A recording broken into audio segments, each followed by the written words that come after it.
not to. So until we can have a conversation about white South Africans, about corporate South Africa and the people that continue to run it as citizens of South Africa who have benefited from a particular moment, I think that it's going to be very difficult for us to then have the substantive change or the changes with the power that can change our economic circumstances in non-violent ways. Because if people won't voluntarily come up and have this conversation, yeah. And then the final thing is that I think that what's come out of here, and I'm so glad the old folk were here to have the conversation with Your us. uncles. Your uncles. These I'm so two glad uncles here. and I'm so glad the uncles were here to have this conversation. Also on a platform like this, instead of, you know, the kinds of conversations that we sometimes get to have with you, is that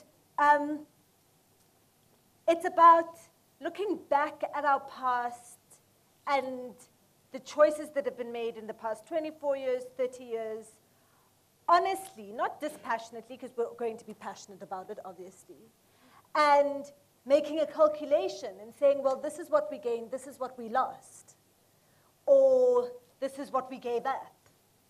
And then using that honest calculation, that honest accounting, to then decide what's going to take us forward.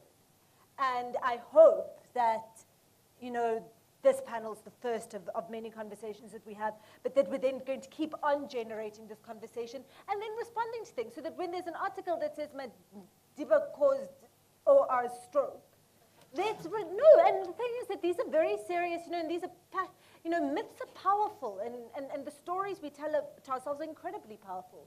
And I think that we need to be unpacking all of these things and to be able to have the kind of exchanges we had between Saviour and Uncle Aesop, where it seems rude, it's a little bit uncomfortable, but that's actually the only thing that's going to get us out of this mess.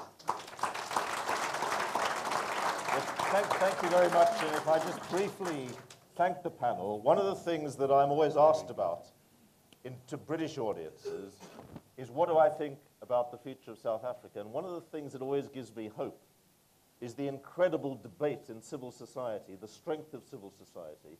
And, you know, that's been represented here on the panel. So I want to thank each of them for contributing to a very lively debate. I hope you all agree. Thank you for contributing. I'll just make one final point after 50 years in politics, and it continues in politics. Change never is static. You have to keep fighting for change. You have to keep pressuring for change. You don't really achieve anything at one single point. You have to keep struggling. You have to learn from mistakes. You have to correct those mistakes. And so for you know, the younger generation, some of whom are represented on the panel, to understand that, but to keep fighting and not just sitting and blaming and calling people sellouts and all of that sort of thing, but understand it and keep fighting for change in the future. Thank you very much for coming, and thank you to our panel. Thanks, Ronnie. That was brilliant. This chap is coming. I hope he's coming to collect these things. Oh, yeah, here he is. Brian. But, you know, the key thing,